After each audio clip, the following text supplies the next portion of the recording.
Hi, welcome. Thanks for watching and I appreciate you being here. Today's video is about Bitcoin. I wanted to talk about not just Bitcoin as a digital asset, but specifically why I don't talk about it and why I'm not super interested in Bitcoin. I have somebody who made a comment on one of my posts asking why I didn't talk about Bitcoin at all, why I didn't talk about it very often. He speculated that if I did, it would probably be one of my more popular videos.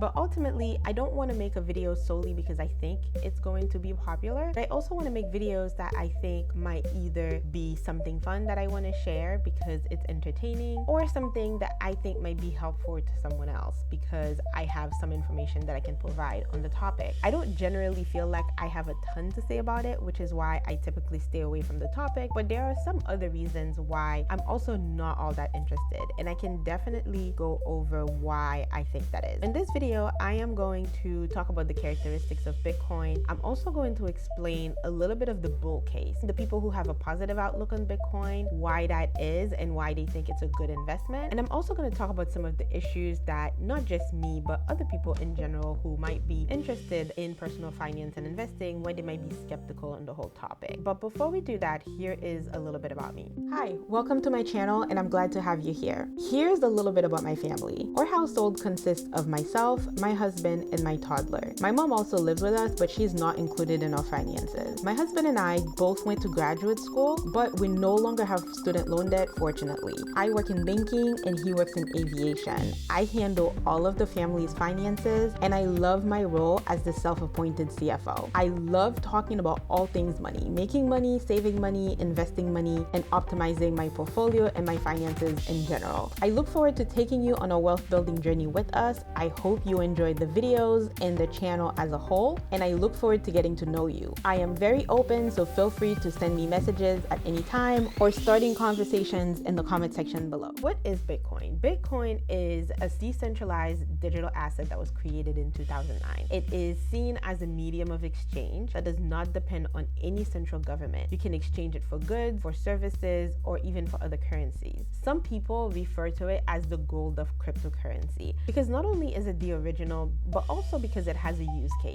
That would be the opposite of what many people would consider to be junk coins like either Shiba Inu or Dogecoin. The bull case for Bitcoin is as follows. Some people have a lot of criticism about the fact that Bitcoin is supposed to be anonymous. They think that it facilitates criminal transaction, but the people who support it see it differently. They consider it as a means of exchange that offers you privacy. Typically, if you want privacy in a purchase and you don't want it to be traced back to you, you're going to want to use cash, but you can't use cash over the internet. Using Bitcoin is supposed to give you a way to conduct transactions in an anonymous fashion while still being able to do it in a digital medium. Also, there is a fixed supply of Bitcoin. We don't know the exact market cap in dollar amount because the value fluctuates, but there's only supposed to be 21 million Bitcoins available, and right now there's about 19 million in circulation. The fixed supply leads to scarcity, and therefore to the people who are fans of Bitcoin,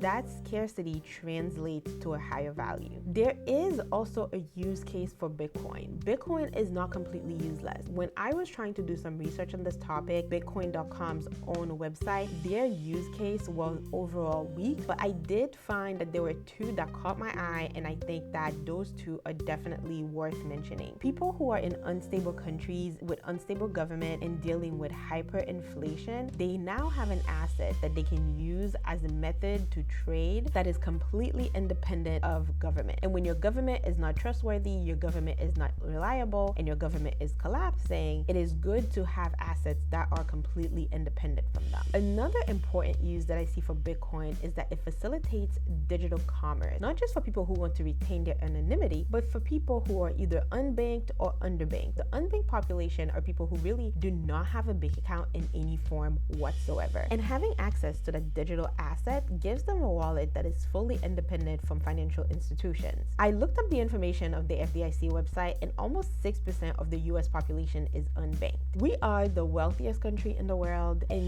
we are a first world country, and yet we still have 6% of a population that is completely disconnected from financial institutions. I can't imagine what it looks like in developing countries or even in third world countries where the governments are unstable and the banks are unstable and the financial system is not reliable at all. There are billions of people around the world who would for sure be able to benefit from the fact that they would have access to a digital asset that allows them to engage in digital commerce without having to be tied to a financial institution, either because it's not easily accessible for them based on where they live, how much they have in assets, or simply because they don't trust their government and they don't trust their financial system.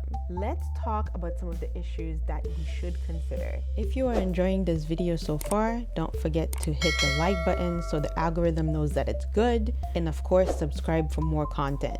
If you think any of the information that I provide here might be helpful to somebody else, be sure to share it with them.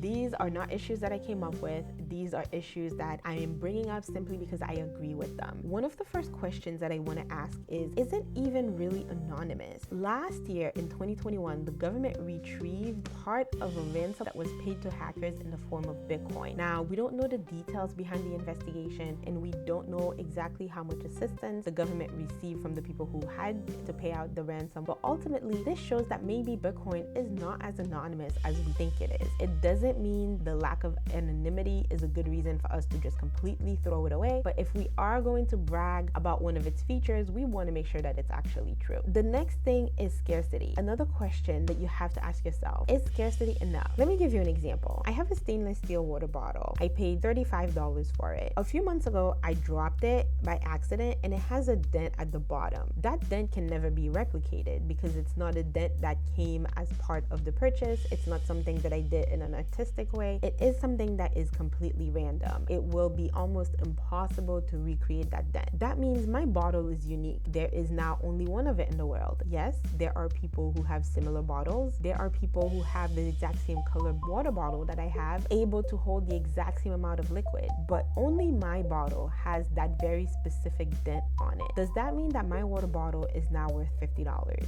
Just because there is a cap on something doesn't mean that it's valuable, because something being unique is not enough. It's not even a piece of art. It has to have some kind of purpose. And right now, I'm still kind of struggling to see exactly what the purpose is besides the two scenarios that I gave previously. But let's keep going. Let's not stop there. One of the other things that we have to consider is Bitcoin transactions are slow. From the research that I did, I'm seeing that the average transaction takes about 10 minutes to validate. And in some cases, it could be longer. I saw something that said that it could take hours to validate a transaction. In a world where time is of the essence and everything needs to move very quickly before somebody changes their mind, before a deadline expires, how long are you willing to wait for a transaction to be validated? There are also high transaction fees. Right now, the median transaction fee for Bitcoin is approximately $20. In some cases, it can be as high as $60. And I think that's a lot of money. And one of the biggest issues that I think people should consider when it comes to Bitcoin is there is very high volatility. All investments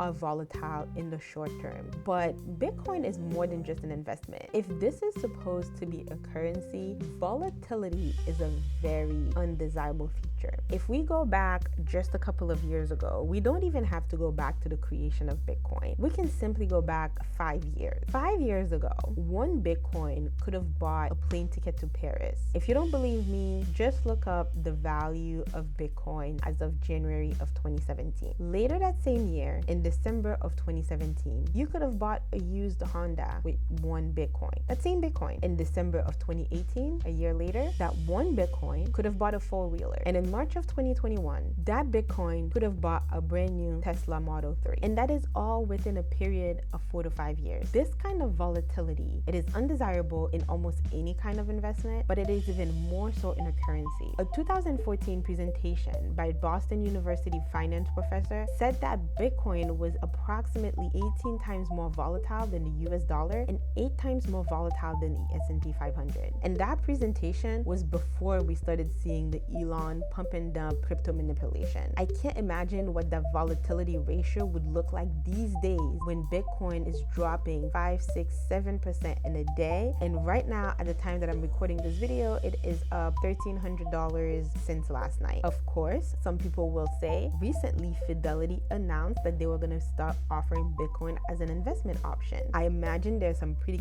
capable people who work at Fidelity and who knows what they're doing. But I'd like to point something out. Bitcoin in this case would be capped at 20% of your portfolio. Why don't they do that with any other kind of asset? That shows that even they understand the risk that this presents. We have to remember that Fidelity is a business. If they decide to offer a product, does that mean that it is good for you, or is this simply a business opportunity for them? There is a high level of interest. If they're able to do this, they are going to be able to offer a service to their customers for which they're going to be charging fees, and they're going to potentially attract more customers. I think the purpose of it is unclear, and that is my biggest hang-up about Bitcoin. I use the term asset rather than a currency because while it has some characteristics of a currency, for example, it has a limited supply and there is a way where you can easily verify its authenticity, not all of its features are desirable in a currency. Like I mentioned, the volatility is a huge concern. The high volatility is going to limit its acceptance. A currency is not going to be widely accepted if you use it to pay for one thing, but by the time the person turns around to convert it into something else, that it has lost more than half of its value. Imagine going to the used car dealership, buying yourself a used Honda with 1 Bitcoin, but by the time the dealer goes to settle their own obligation, that 1 Bitcoin is only worth the price of a 4-wheeler. Who's gonna want to accept that? And along those same lines, it limits its ability to be a store of value. If somebody gives you a $10 bill, you know that no matter where you go in this country, a $10 bill remains a $10 bill. When somebody gives you 1 Bitcoin remains a Bitcoin, but it doesn't remain $29,000. Tomorrow, it could be worth $25,000. It could also be worth $60,000. We don't know. You hope it's worth 60, but it could be worth 25, and nobody can anticipate it or has any control over it. Something that is a currency should be used for something else, but that volatility makes it almost impossible to use. If part of its value is because more can be made, the value comes primarily from holding it. What is the purpose? Most other assets have some type of purpose. If you have cash, you exchange it for goods and services. If you have stocks, you own equity in companies that produce something. They have the ability to make a profit and grow and pay dividends. If you have bonds, you're making loans to a company or to a government. The company either produces something or the government has the power of taxation. Either way, they're going to pay you interest.